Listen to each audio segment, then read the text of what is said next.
नमस्कार आणि या सत्रात आपले स्वागत आहे. हेअर रिबॉन्डिंगची केसांच्या रासायनिक स्ट्रेटनिंगची प्रक्रिया आहे जी दीर्घकाळ टिकते. प्रक्रियेमध्ये केसांचे बॉन्ड रिलॅक्स करणे आणि त्यांना पसंतीच्या स्टाईलमध्ये करणे समाविष्ट आहे. उद्दिष्टे. या सत्राच्या शेवटी तुम्ही सक्षम व्हाल. हेअर रिबॉन्डिंगसाठी आवश्यक साधने आणि सामग्रीची यादी करा. हेअर रिबॉन्डिंगसाठी क्लायंटला तयार करा. रिबॉन्डिंगची प्रक्रिया प्रदर्शित करा आणि हेअर रिबॉन्डिंगच्या पुनर्बांधणीशी संबंधित विरोधाभासी क्रिया स्पष्ट करा. आता हेअर रिबॉन्डिंगसाठी लागणारी साधने आणि साहित्य पाहू. ते आहेत timer, salon gown, mixing bowl, spray bottle, spatula, setting clip, tail comb, wide tooth comb, applicator brush, neck cap, shampoo, towel, neutralising shampoo, conditioner, protective gloves, protective cream and relaxer. संक्रमण टाळण्यासाठी सर्व साधने चांगल्या प्रकारे निर्जंतुकीकरण करलेली असल्याची खात्री करा. मागील उपचारांमधून घाण किंवा उत्पादनाचे अवशेष काढून टाकण्यासाठी योग्य स्वच्छता एजंट किंवा डिसइन्फेक्टंट वापरा. क्लायंटचे स्वागत करण्यापूर्वी उपचार खुर्ची स्वच्छ आहे आणि मोडतोड मुक्त असणे आवश्यक आहे. केसांची उत्पादने सुरक्षित ठिकाणी ठेवली पाहिजेत आणि त्यांची कालबाह्यता तारखा नियमितपणे तपासण्याची देखील शिफारस केली जाते. प्रक्रियेपूर्वी आपले हात साबण आणि पाण्याने धुवा याची खात्री करा. नंतर स्वच्छ टॉवेलने वाळवा. उपचारादरम्यान हातमोजे घालण्याचा देखील सल्ला दिला जातो. हे त्वचेशी थेट संपर्क टाळेल आणि संक्रमणाचा प्रसार देखील टाळेल. प्रक्रिया सुरू करण्यापूर्वी क्लायंटची प्राधान्ये जाणून घ्या. तुम्ही क्लायंटच्या सध्याच्या केस रचनाचे देखील मूल्यांकन केले पाहिजे. क्लायंटला प्रक्रिया समजावून सांगा. लक्षात ठेवा की हेअर रिबॉन्डिंग ही एक लांबलचक प्रक्रिया आहे आणि ती घाईत करू नये. क्लायंटला रसायनांची ॲलर्जी नाही याची खात्री करा, कारण उपचारांमुळे ॲलर्जीचा धोका वाढेल. मागील 2 आठवड्यात क्लायंटला केमिकल रिलॅक्सर किंवा तत्सम उपचार मिळालेले नाहीत याची खात्री करणे देखील महत्त्वाचे आहे. यामुळे केसांचे नुकसान आणि सेवा अयशस्वी होण्याचा धोका वाढू शकतो. क्लायंटच्या टाळूचे आणि केसांचे मूल्यांकन करा आणि कोणतीही जळजळ, जखमा किंवा कोणतीही स्थिती नसल्याचे सुनिश्चित करा. तुम्हाला यापैकी कोणतीही परिस्थिती आढळल्यास उपचार सुरू ठेवू नका, कारण यामुळे क्लायंटवर तसेच तुमच्या प्रतिष्ठेवर प्रतिकूल प्रतिक्रिया होतील. आगाऊ माहिती द्या की या उपचारासाठी चांगली देखभाल आवश्यक आहे. हेअर रिबॉन्डिंग हा अर्ध कायमचा उपचार आहे आणि जसजसे केसांची नवीन वाढ होईल तसतसे ते सरळ होणार नाहीत. यामुळे पुनरुत्थान झालेले केस आणि पुन्हा वाढणे याच्यातील संरचनेत दृश्यमान फरक होऊ शकतो. क्लायंट पुढे जाण्यास इच्छुक असल्यास संमती फॉर्मवर स्वाक्षरी घ्या. क्लायंटला स्थान द्या आणि कोणतीही अस्वस्थता नसल्याचे सुनिश्चित करा. क्लायंटला उपचार प्रक्रियेत अडथळा आणणारे कोणतेही दागिने किंवा केसांचे सामान काढून टाकण्यास सांगा. क्लायंटला सलून गाऊनने बांधा आणि खांदे आणि शरीराचा वरचा भाग पूर्णपणे झाकल्याची खात्री करा. हे क्लायंटच्या कपड्यावर केस किंवा रसायने येण्यापासून रोखण्यासाठी आहे.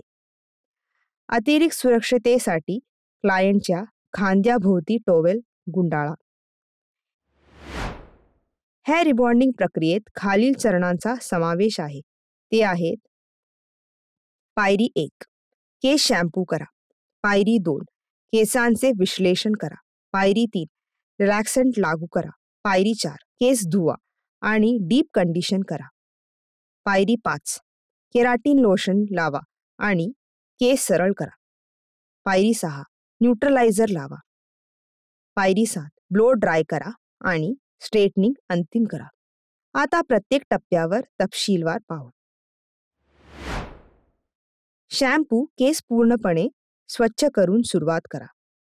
हे केस स्वच्छ करते, कोणतीही घाण, तेल किंवा उत्पादने तयार होते. क्लायंटच्या केसांच्या प्रकारासाठी योग्य शॅम्पू निवडा. केस आणि टॉवेल कोरडे स्वच्छ धुवा. कंडिशनर लावू नका, कारण त्याचा रिबॉन्डिंग प्रक्रियेवर परिणाम होईल. रिबॉन्डिंग प्रक्रिया सुरू करण्यापूर्वी केस स्वच्छ आणि आवश्यक आहे. केसांच्या संपूर्ण रेषेभोवती आणि कानावर प्रोटेक्टिव्ह क्रीम लावा. लक्षात ठेवा की रसायने त्वचेच्या संपर्कात येऊ नयेत आणि त्यांचा वापर करताना अत्यंत सावधगिरी बाळगा. केस कोरडे झाल्यानंतर विश्लेषणासाठी विभागामध्ये विभाजित करा. केसांचे 4 भाग करा.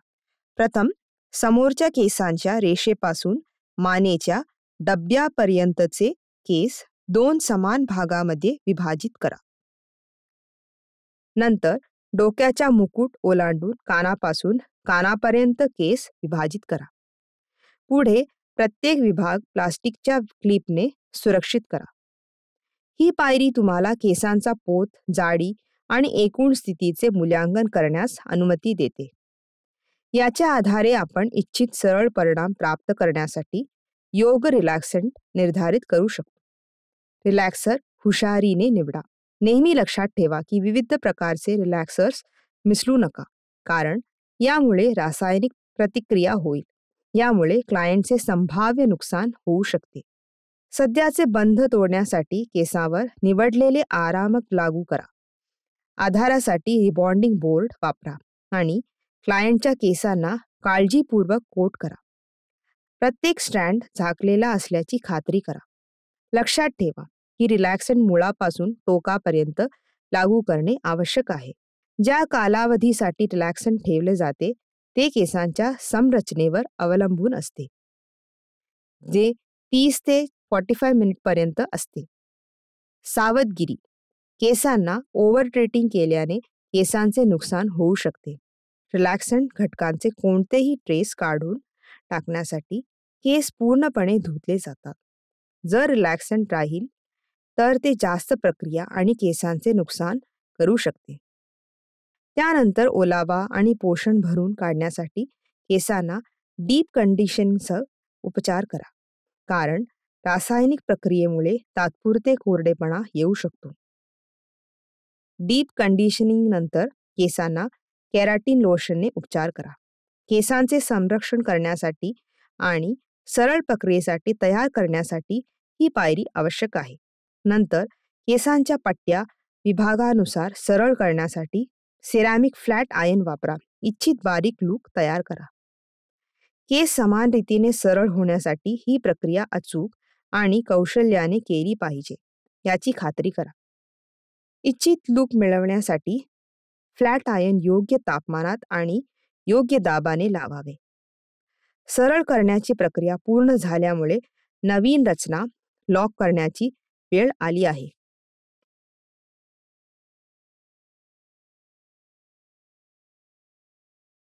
केसांना न्यूट्रलायझर लावले जाते, जे तुटलेले बंध सुधारते आणि सरळ केलेला आकार टिकवून ठेवण्याची खात्री करते.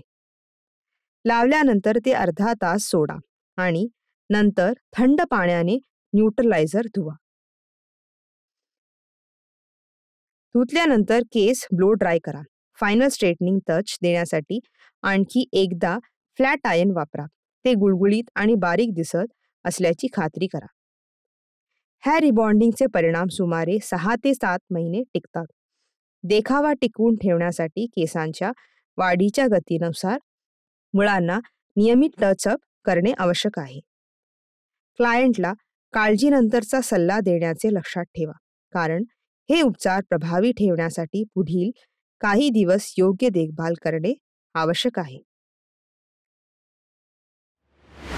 या उपचाराशी संबंधित काही विरोधाभासी क्रिया आणि विरोधाभास देखील आहेत. उपचार करण्यापूर्वी क्लायंटला अशा समस्याबद्दल माहिती आहे याची खात्री करा. ते समाविष्ट आहेत: टाळूची जळजळ आणि संवेदनशीलता. हेअर रिबॉन्डिंग प्रक्रियेदरम्यान वापरल्या जाणाऱ्या रसायनामुळे टाळूला जळजळ होऊ शकते, ज्यामुळे लालसरपणा, खाज सुटणे किंवा अस्वस्थता येते. स्कल्प संवेदनशील असल्यास किंवा उत्पादन टाळूच्या थेट संपर्कात आल्यास हे होण्याची शक्यता जास्त असते. केसांचे नुकसान आणि तुटणे. हेअर रिबॉन्डिंगमध्ये केमिकल रिलॅक्संट्स आणि उच्च उष्णता यांचा समावेश होतो, ज्यामुळे केसांची संरचना कमकुवत होऊ शकते. योग्य प्रकारे न केल्यास किंवा केस आधीच खराब झाल्यास यामुळे केस तुटणे, फाटणे किंवा कोरडेपणा येऊ शकतो. ॲलर्जिक प्रतिक्रिया. काही व्यक्तींना रिबॉन्डिंग प्रक्रियेत वापरल्या जाणाऱ्या काही रसायनांची ॲलर्जी असू शकते. यामुळे टाळूवर किंवा केसांच्या रेषेभोवती लालसरपणा, सूज किंवा पुरळ यासारख्या ॲलर्जिक प्रतिक्रिया होऊ शकतात. उष्णतेची संवेदनशीलता. रिबॉन्डिंग प्रक्रियेदरम्यान उच्च तापमानाच्या फ्लॅट आयर्नचा वापर योग्य प्रकारे न केल्यास किंवा केस आधीच उष्णतेने खराब झालेले असल्यास केसांना उष्णतेचे नुकसान होऊ शकते. विसंगत परिणाम. जर केसांना रिलॅक्संट द्रव्याने समान रीतीने लेपित केले नसेल किंवा जर ते काळजीपूर्वक केले गेले नसेल तर त्याचा परिणाम असमान किंवा विसंगत सरळ होऊ शकतो. केसांचे काही भाग इतरांपेक्षा सरळ दिसू शकतात. डोकेदुखी आणि मळमळ. हेअर रिबॉन्डिंग दरम्यान वापरलेली रसायने तीव्र गंध उत्सर्जित करू शकतात, जी काही व्यक्तीसाठी अप्रिय असू शकतात. प्रक्रियेदरम्यान क्लायंट यापैकी कोणत्याही परिस्थितीतून जात असल्यास उपचार सुरू ठेवू नका. केस आणि टाळूमधील कोणतेही उरलेले उत्पादन स्वच्छ धुवा आणि आवश्यक असल्यास प्रभावित भागात शांत करण्यासाठी प्रोटेक्टिव्ह क्रीम लावा. ॲलर्जिक प्रतिक्रियांच्या बाबत क्लायंटला त्वरित वैद्यकीय मदत घेण्यास सांगा. हे आम्हाला सत्राच्या शेवटी आणते आणि या सत्रात तुम्ही शिकलात की हेअर रिबॉन्डिंगसाठी आवश्यक साधने आणि सामग्रीची यादी करा. हेअर रिबॉन्डिंगसाठी क्लायंटला तयार करा. हेअर रिबॉन्डिंग प्रक्रिया प्रदर्शित करा आणि हेअर रिबॉन्डिंगच्या पुनर्बांधणीशी संबंधित विरोधाभासी क्रिया स्पष्ट करा. पाहिल्याबद्दल धन्यवाद. भेटू पुढच्या सत्रात.